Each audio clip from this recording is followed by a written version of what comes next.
and welcome to The Bond, the show about connecting with nature. So, people often consider welcoming a furry four-legged creature into their home, and they might be drawn to an idea of a smaller dog.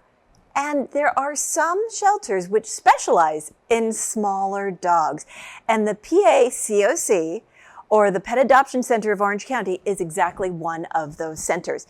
One of the ways that they do that is they take the problem dogs that were returned to shelters and they rehabilitate them in a very homey, cozy environment, give them some basic training that they may not have had before, and voila, here's a potential friend for life. So according to the ASPCA, there is a national rehoming survey that was issued. And they said that pet problems was the number one reason why people returned their dogs.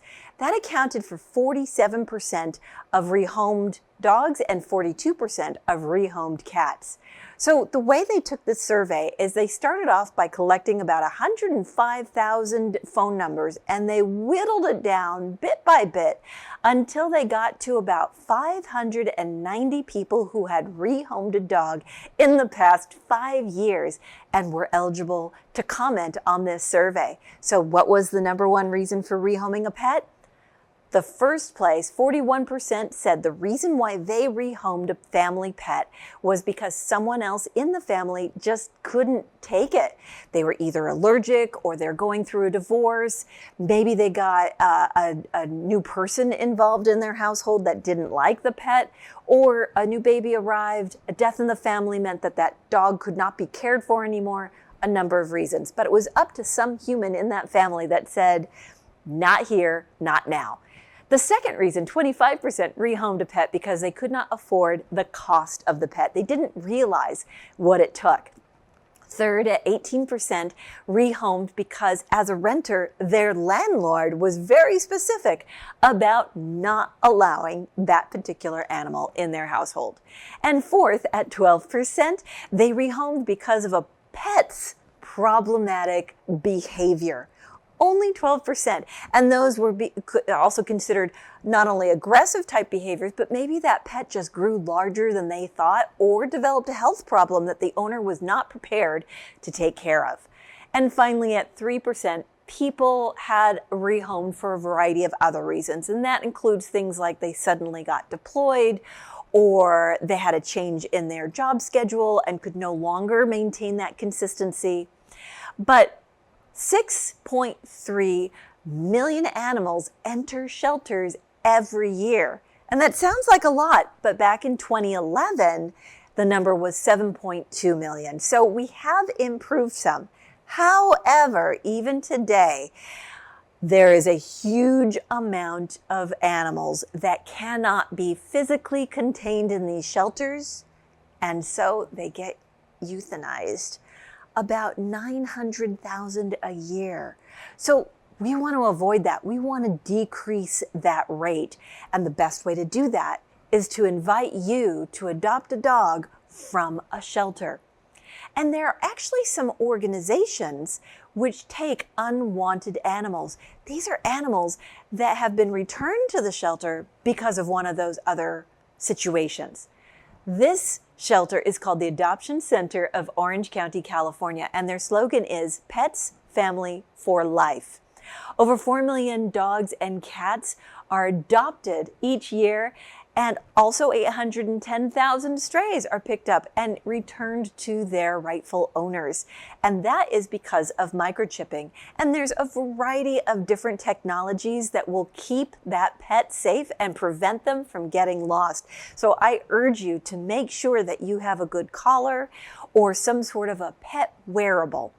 There are a couple of companies that offer pet wearables like FitBark, Whistle, and Tractive. And Tractive, I believe, works with the Humane Society to help you find your pet. But let's say you're a first-timer and you want to get that pet, that new dog.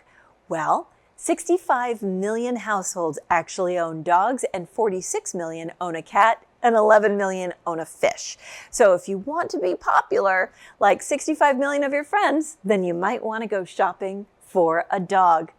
There was a survey done that wondered what was the cheapest place to own a dog, and that answer is Delaware. Their annual cost is about $2,800 to take care of a dog, while the least expensive place to own a dog would be Idaho at about $1,232. So we want to make sure that you have a wonderful experience with a dog and matchmake with the Pet Adoption Center at Orange County. So let's have a conversation with April and see what it is, what their secret formula is for matchmaking with a dog for their forever family. Let's have a chat with April from the Pet Adoption Center of Orange County.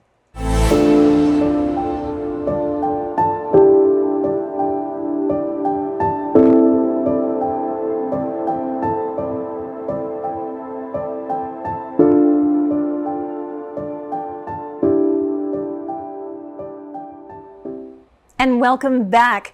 We are privileged enough to have an expert from the Pet Adoption Center of Orange County, April, who has come with us today with Benji. And I am so thankful that you are here. We really appreciate the fact that you came all this way, and we would love to learn a little bit more about your center and its unique screening model with matchmaking. Could you tell us a little bit about how you're different from a regular city shelter? So we're an animal rescue group. We actually take animals from shelters sometimes, and also from owners who need help rehoming them. We have set ourselves up in a retail center in a space that is very home-like, where we've made bedrooms for the dogs. We have a little conversation pit with a sofa and a love seat. We have a playroom, and then we have volunteers who come throughout the day and care for them just like they'd be in a home. They give them 5 walks a day. 5 walks a day? 5 walks a day. Wow. They get playtime in the playroom. They have all kinds of socialization with other dogs, and we're able to care for them individually for any medical needs they might have or any behavior needs. So let me ask you about that. A lot of times when people are looking for a dog, they kind of don't know what they're looking for. They just want that dog. They want that bond. But in your situation, you have a more formal matchmaking process. So I couldn't just go in, look at a bunch of kennel cages and say, I'll take that one and walk away. Right. So could you tell me a little bit about what it is that you're looking for? Are you looking at the dog's personality, or are you looking at the person's personality? We do both, because we know our dogs very well after we bring them in and we assess them, and we decide based on their behavior. They tell us whether they want to be with other dogs or be an only dog. They tell us a lot about themselves. So we have an application that's online. We have pictures and profiles that are very detailed, and we ask people to review them and see if it sounds like a good match for them first, and then fill out an application. And even if they're coming in for one dog and it somehow doesn't seem like it's a good fit, based on their application and their home life, like whether they have kids or not, whether they're in an apartment or a house with a yard, we will make suggestions to them to match them to a dog that would be appropriate for their circumstances. So do you have any examples of somebody that says, I'm interested in a dog, but I want this dog to maybe be a companion friend to my I have a dog. Yes. So tell me a story about that. So we had one last month. The dog was named Taylor. She was a little Papillon mix, and we received an application from a couple who had 2 German Shepherds and wanted a small dog that would match up, right? Because she'd always wanted a small dog. Wow. Okay. So we found out from the owner who surrendered the dog to us. There was a video of little Taylor, who was 8 pounds, playing with a husky in the former home. Oh, wow. So having seen that, when the family submitted the application and they listed 3 different dogs, I discussed with them the behaviors of all of the dogs, and I said, the only one that I think might work is Taylor, because we saw her play in the home comfortably with a big dog. Now, but why is it that you do this extra step of trying to match make? Like, what's the reason behind it? Well, shelters are all about numbers. Okay. What do you mean by that? How many dogs can they get out of the facility each month so they can make room for the next ones? So they pick up abandoned stray dogs, right? And then they have to just get them in, get them out, get them in, yes. get them out. Okay. And after 30 days, they don't even take returns, and some shelters don't take any returns. Okay. Benji was adopted as a puppy from a shelter, and when the owner moved out of the country, they couldn't return him to the shelter. We have an agreement that says we have a lifetime return policy because we don't want anything to happen where the dog will end up in a shelter. Right. Okay. At risk. So they've already gone through that negative experience of being in a shelter, and so this is a sort of a second chance. Right. So them. even though he came from a home, he had been through a shelter experience already, then a home experience. So by the time he came to us, I was given a long list of, be careful with this. His sensitivity is that. He doesn't do this, that, and the other thing. And yet, as soon as we brought him in and spent some time with him, and he had been an only dog in that home, he now has 2 roommates. He loves other dogs, and he feels more comfortable with other dogs. So he got over his fear, his initial fear.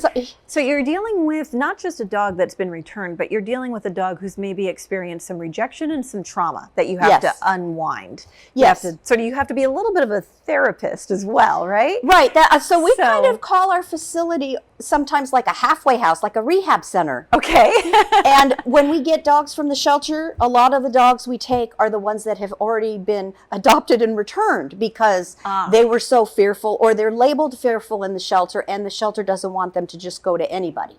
But sometimes being fearful is a sign of stress. Correct. In a dog, isn't it? So what tips could you give a typical viewer who may not understand what is a sign of stress? Could you list a couple of signs? Sure. One of the first things is the dog will have their tail between their legs. Okay. All right. Another one you'll see them doing is, I call it nervous licking. They'll just be sitting there, and then all of a sudden, for no reason, they just start licking. I mean, just licking their own just like, yeah. Okay. Okay. I don't know how to describe it, right? No, you don't have to. You don't have to do that. So yes. So yes. Because one of the things that I've seen is that when you get a dog, they go, "Here's what you need to prepare," but the list that they give is it's material. It's like, you need a leash, you need a collar, you need a water bowl, you need a bed, you need all of these different things. But it sounds like you're saying, yes, but you need that whole list, but you also need vaccinations, you need, tell us what you prepare a prospective owner with. So what we do is we treat the dogs as though they're our own. So before we will adopt them out, they are fully vaccinated. And that's expensive. That's expensive. Correct. So we do all of their vaccinations. We flea treat them. Okay. We deworm them. We microchip them for identification for the future, and we spay or neuter. So that's very expensive these days. Yes, and that all comes with a dog before they walk out the door. Absolutely. They're ready to go to a home. We've socialized them. We've decided what kind of home they tell us they want. Now, your facility is a little bit different because most have cages, and sometimes you could tell that the cage was made for one dog and they have 5 dogs in there. Correct. Because of the overcrowding. You limit the number of dogs that you actually take, and you don't have any cages. So, I mean, tell me why you decided on a home environment to be that halfway house. Well, I had been in foster-based rescue for many, many years, and that's really what most rescue is about. And if foster-based rescues can't find a foster home, they will put the dogs in boarding at a vet hospital or a boarding facility, which is, again, kind of like being in the shelter, in cages. So what we were trying to do, we were trying to set up a new modern business model that relates more to the human-animal bond. So it's more of a transition into someone else's home. They've been Yes. with that couch. They know what a coffee table is. Yes. And all that. Would he feel comfortable going on the coffee table? Let's see. And while you're doing that, can I ask you, do you ever advise a prospective owner about what sorts of tabletop foods that they're allowed to have? So as Yes. far as snacks and all that. Oh, look at how cute he is. I don't know if he's giving us his best angle. Yeah, I know. I'm trying, but he's going to want to face me as the. Well, tell me how. How's that? Can you look that way? You want to look at me. Oh, that's okay. But I can see that he really adores being with you. You can Yes. take him off the table. But so can I give a dog a grape if I'm healthy and eating fruit? Can I give him a strawberry? Well, grapes are a big no-no. No. Okay. And raisins as well. Raisins are no also. Yes. And chocolate. And chocolate is not good. And onions and garlic, they say, are not good. Okay. One of the things that the experts recommend are green beans. Green beans, really? So like I could get a bag of frozen green beans if I want, and I can just toss them as a treat. Oh, that's a great tip. Yes, they're not just healthy for them, but they won't gain too much weight. And speaking of weight, I wanted to ask you about diet. So have you ever had an overweight dog come to you? We've had a lot of them. One of the things that almost shows a sign of neglect is when they just feed them and don't walk them. Or they just free feed and just leave food out and they don't have time for them. So a dog eats even when they're bored or right. They will just overeat. And we recently took in a French bulldog that is today he's 33 pounds. When we got him, he was 46 pounds. Wow. Yes. And you would never imagine that a French bulldog would be that large, but he was severely overweight. Pretty plump. So what did you do? Did you just take him on more walks? I mean, it sounds like you already go on 5 walks a day. Yes. So being on that rigorous schedule really helped to build up the muscle mass and reduce the fat? That's part of it, and then we just manage his diet. What we recommend is not doing free feeding at home. Okay. To do a breakfast and dinner meal and measured proportions, of food. If you have a portion that is appropriate for them and you do the food twice a day and they eat it, then you can manage it. And if it seems like they're underweight, then you can up it a little bit. If it seems like they're overweight, you can reduce it.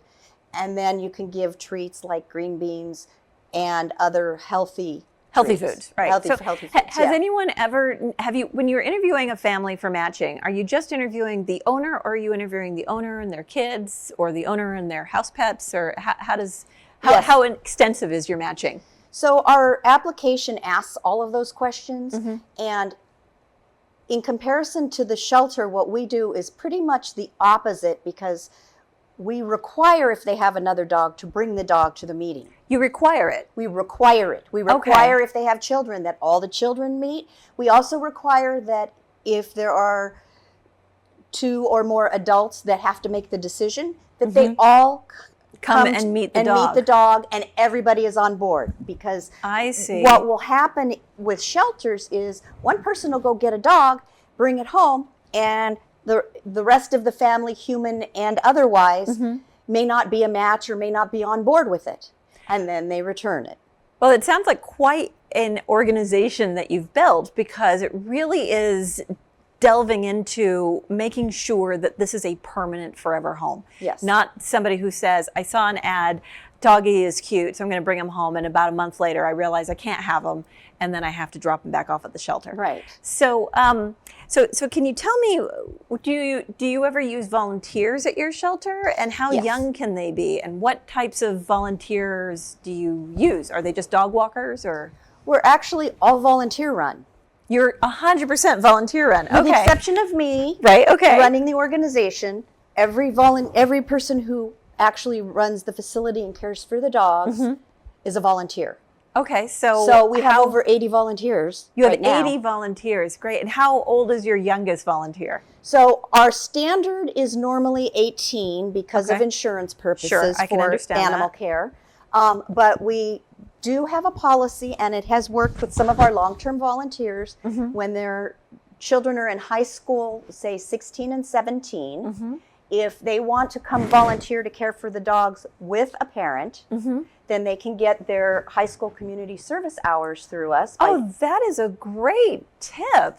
So anybody who lives in the Orange County area who wants to volunteer at the shelter or at Pet Adoption Center of Orange County, the website is adoptocpets.org, and you can go onto their website, and I'm assuming you have all of the lists of volunteer needs that you have on there? Or? Yes.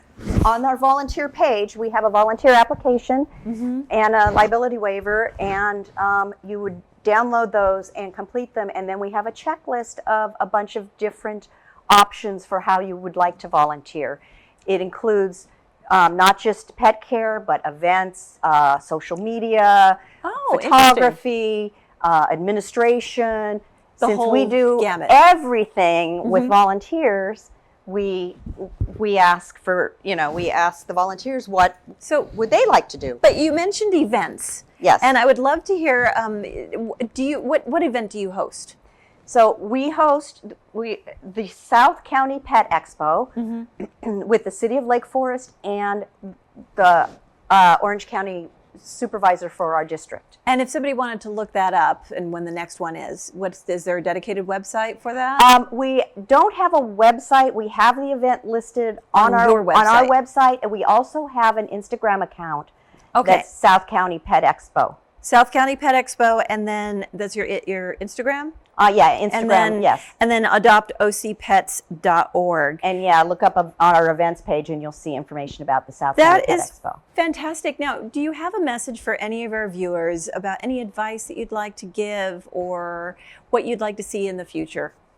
Well, a couple of things. If you decide you're looking for a dog, don't think you're looking for a dog because you want a tell our audience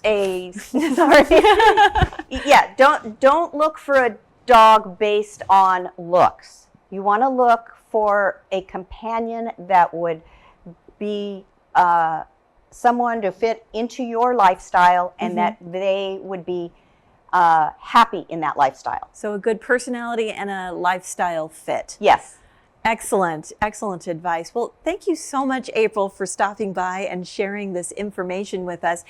We have really enjoyed this little chit chat with April. So thanks so much, and we will be right back after this short break.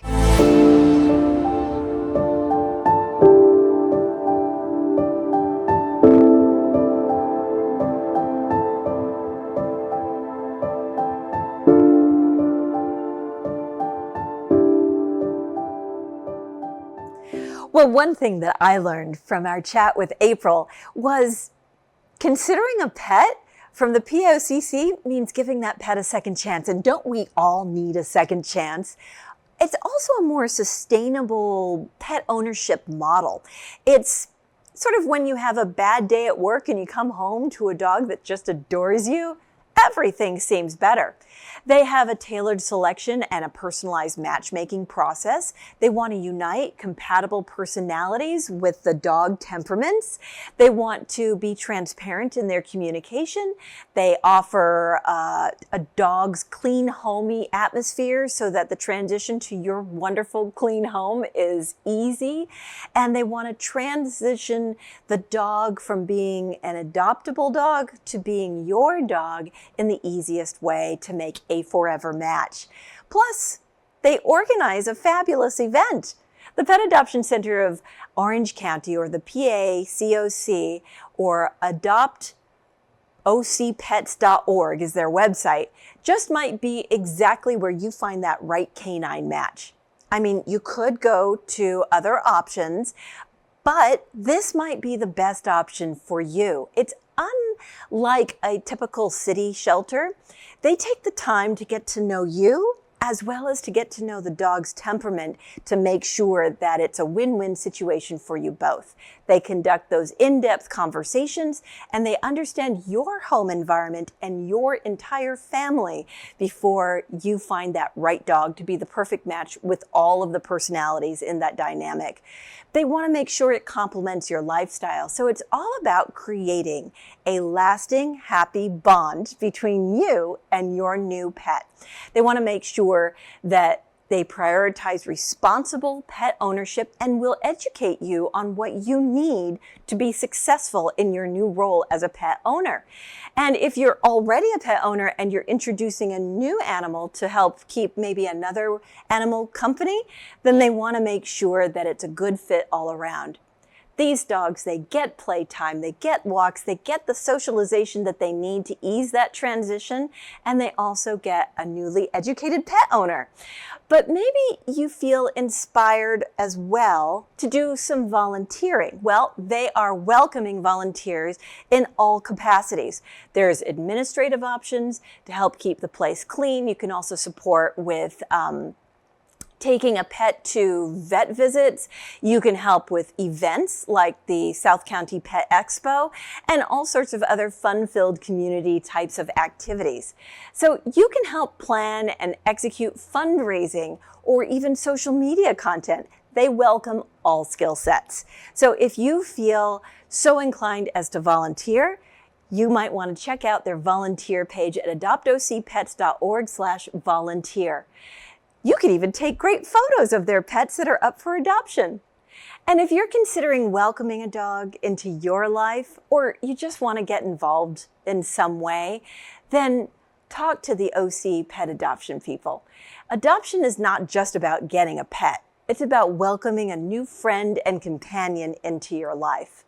So I want to say thank you for joining me and learning about the work of the Pet Adoption Center of Orange County and what they do for giving second chances to smaller dogs. You want to ditch the stale office air and adopt a pet with flair. And thank you for taking the time to spend it with me on this journey. And until we bond again,